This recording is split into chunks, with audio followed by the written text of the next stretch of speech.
Hello et bienvenue dans cette vidéo dans laquelle je vais vous montrer comment créer une page de collection sur Shopify.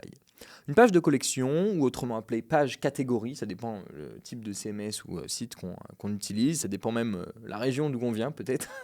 C'est une page de liste de produits. C'est là-dessus on va retrouver plus ou moins une vue d'ensemble de notre catalogue et où on va pouvoir s'engager sur une fiche produit.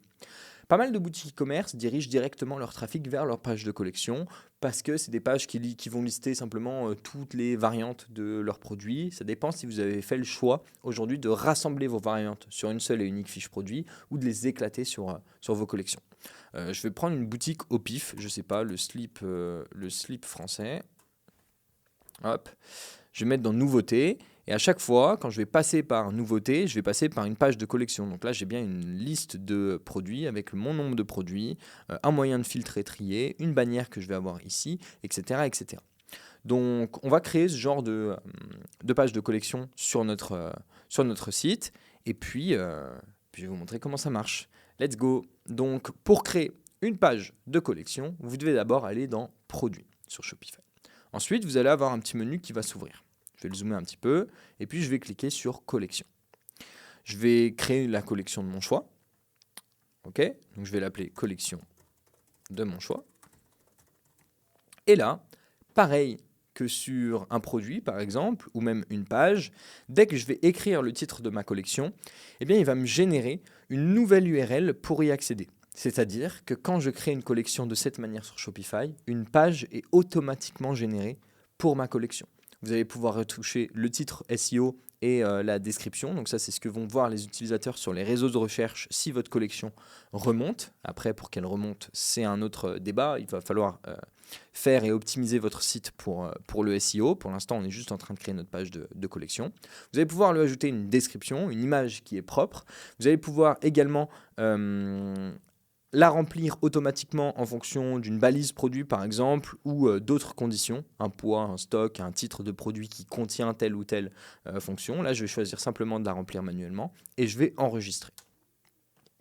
Pour la remplir, je vais aller chercher quelques-uns de mes produits. Admettons que c'est mes produits ici de boutique démo et je vais même pouvoir les trier manuellement parce que j'ai envie que Gribouille par exemple s'affiche en premier. Maintenant, on va aller voir ce que ça rend sur notre boutique.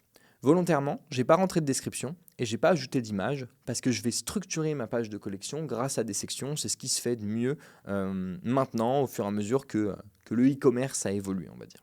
Il y a deux choses qu'on n'a pas encore vues, c'est la partie champ méta et la partie modèle de thème. Modèle de thème, je vais vous montrer ça sur la boutique, c'est parce qu'en fait, on peut avoir plusieurs modèles de pages de collection. Si vous n'êtes pas familier avec les modèles de pages, j'ai une vidéo qui en parle juste ici. Ça va juste me permettre d'avoir des structures de sections qui seront différentes d'une page à une autre. Et les champs méta, ça va me permettre d'avoir des informations dynamiques propres à ma collection sans utiliser un modèle de page. C'est un petit peu plus avancé. Pareil, j'ai une vidéo ici qui me parle des champs méta et qui vous expliquera comment ça fonctionne. Donc là, je vais aller dans collection, collection par défaut. Je vais mettre sur la collection que je viens de créer qui s'appelle collection de mon choix. Et je vais bien retrouver mes produits Gribouille, Expire, etc.